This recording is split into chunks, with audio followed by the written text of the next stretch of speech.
In today's video, we're going to be talking about this unusual autonomic dysfunction that we all either experience or will experience in our lifetime. This is where you get dizzy when you get up. If you haven't experienced that in your life, it means you're not old enough yet, or I have experienced it when I fast. When I fast and don't eat for many days, eventually my blood pressure can drop and enough that I can feel that dizziness, although lately this has been disappearing. It's gone. The more I fast, the less likely I'm now to experience that. But this is also possible to experience in an extreme situation where it becomes very debilitating and to a point where people cannot even have normal life. And this is referred to as postural or orthostatic tachycardia syndrome, or postural tachycardia syndrome, or POTS. What this really means is, the name of it means is that when you get up, your heart will start beating, racing really rapidly.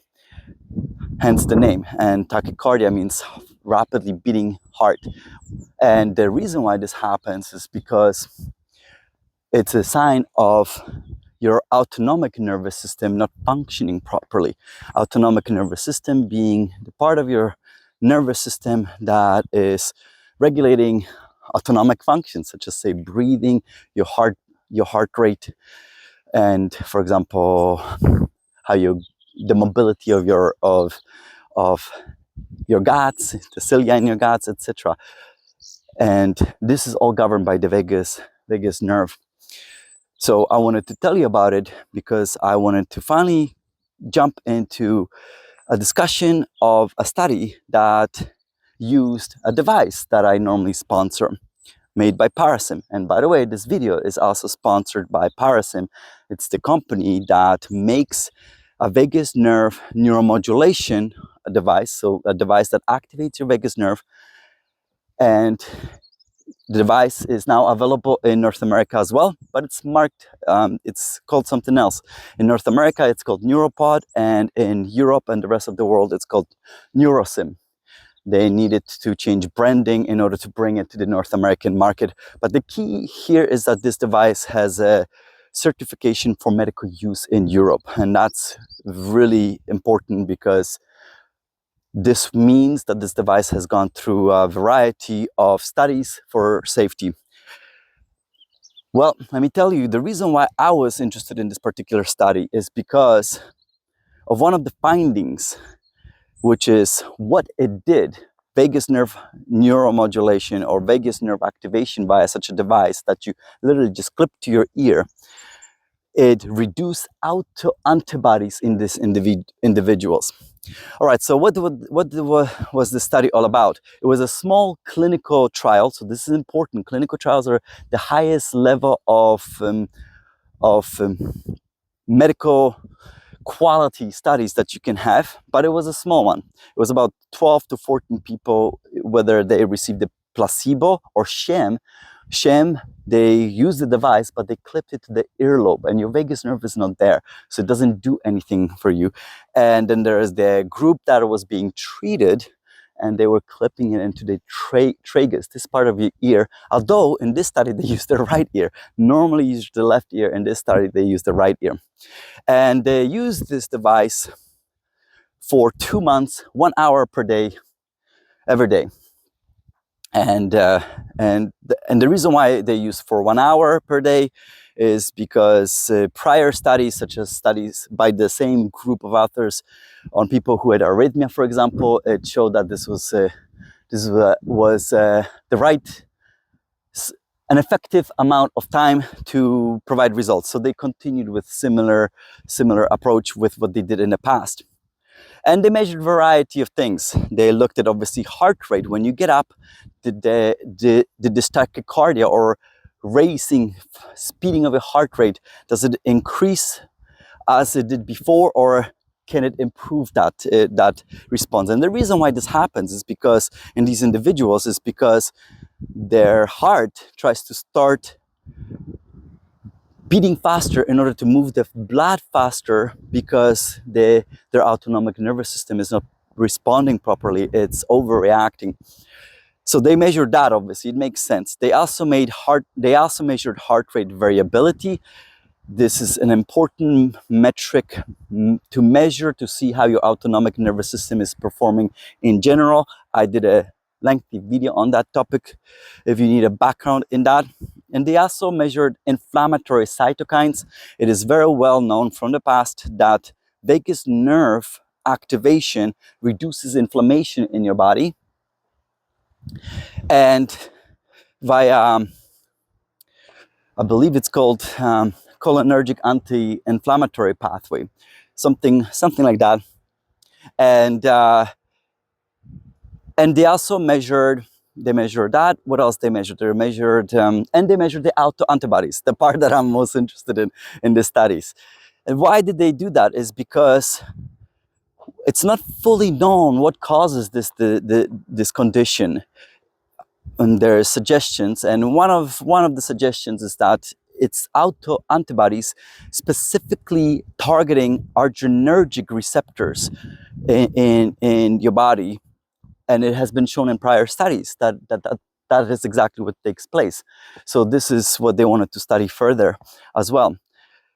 And the study will also only involve women. One of the reasons why is because women happen to be more frequently affected by this condition than men. And as I mentioned, this condition can be, it's just almost tragic. And the reason why is because these individuals oftentimes have to become unemployed because they cannot function properly. That's how debilitating it can be. And imagine, it's not even fully understood as to what is happening. So, and there is no easy, good treatment for this condition either. So there is obviously a desire to find an alternative ways to help these people, both men and women who are affected by this condition. And some of you, I've made a video on POTS in the past, and some of you have mentioned how hard this can be on a person, how difficult it can be to live with this condition. And and this study was the first of its kind to investigate this, to see whether vagus nerve neuromodulation could help in aspects, in terms of as a clinical trial, it could help such individuals. So, as I mentioned, they were treated for 2 months, and they measured everything what I told you at the baseline, meaning before they started the treatment, as well as 2 months 2 months after. And what they found out is that through vagus nerve activation, they did indeed improve that tachycardia in women who were activating their tragus, not the sham. And before, the baseline was something like, let's say, I can't remember, I think it was somewhere around 30 beats per minute. And that was dropped to about, after the treatment, the number was similar for the control group, but it was about 17 for the active group, so people that were treated. So that improved, while their blood pressure was the same. So it's key that the blood pressure has to remain the same, because that as I mentioned, if your blood pressure drops, you can experience this, but that's the key for POTS. The blood pressure doesn't drop, and these individuals still experience that. All right, so that improved, and it was statistically significant improvement. So that's great. In terms of heart rate variability, that also improved. They measured certain frequencies. When you measure heart rate variability, you can measure certain frequencies, and that there was also an improvement in terms of those who were the active treatment versus controls. So again, that was statistically significant. So that's great. Ooh, I'm in the bushes. And then in terms of the inflammatory cytokines, there was a decrease for one specific one. They measured a variety of inflammatory cytokines, but for one of them specifically, there was a decrease as well. That was tumor necrosis factor alpha. It's very well known inflammatory cytokine. Again, good news. And then And again, it was statistically significant. And then the last thing is the autoantibodies. And again, there was a drop. All of these would suggest that obviously this is a method of potential method of treatment for such individuals that should be investigated further in larger scale studies. Clearly, this was a small clinical trial, and this looks very, very promising. And the things that I mentioned is that the decrease in autoantibodies, decrease in inflammation, as well as improvement in cardiac autonomic function were all the reasons why the POTS condition improved in these women. So very promising. The part that I was really hoping to find out more from this particular paper was information about these autoantibodies that were targeting these adrenergic receptors. Unfortunately, the authors did not venture into explaining the mechanisms behind it, and that's too bad. That's what I was really hoping for, because I find this fascinating. The reason why is because, remember, this study was only 2 months long. So what this means is that vagus nerve activation managed to decrease these autoantibodies fairly rapidly, meaning these autoantibodies, they don't have to last for a very long time. So something about it, I'm not sure what it is. I would love to find out. I aim to find out. I want to find out. And I suspect it might have to do with controlling that inflammation as well.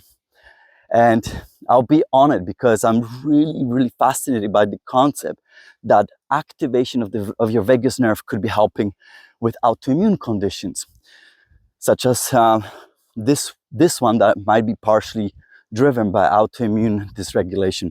So I thought I would share all of this with you. A really interesting study by the company that obviously I'm being sponsored, and I obviously sponsored their device. And I haven't been doing many videos on studies based on their use of this device. And by the way, they didn't pay for this study. The study was paid by other grants. So this was an independent study. So that's also pretty cool.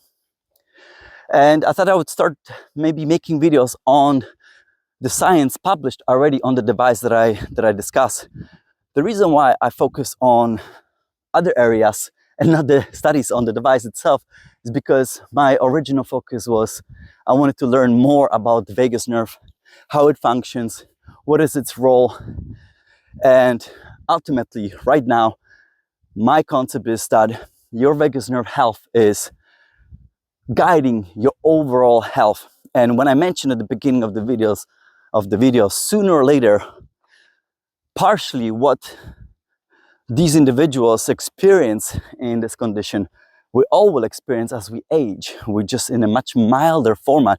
And it also has to do with the fact that as we age, our vagus nerve also deteriorates in its quality and in its function. And this might be unavoidable unless, of course, we take care of it. And that which means basically making sure it can function properly and we don't stress it in ways that are not good for the vagus nerve function. In other words, healthy living. All right, I'm gonna end it right here. Please share, please like, please leave a comment what you think. Please take care of your vagus nerve. There's natural ways to do it as well, not just the device as well. So, and the best way to do it is to live a healthy lifestyle and exercise if you're well able to do that. I always push the boundary of that because that is one of the principal connections that I see in terms of proper function of the vagus nerve. But there's other ways as well. And also check out my Patreon account where I post other content that does not make it to YouTube as well. And I look forward to seeing you guys in another future installment. Bye everyone. Ciao.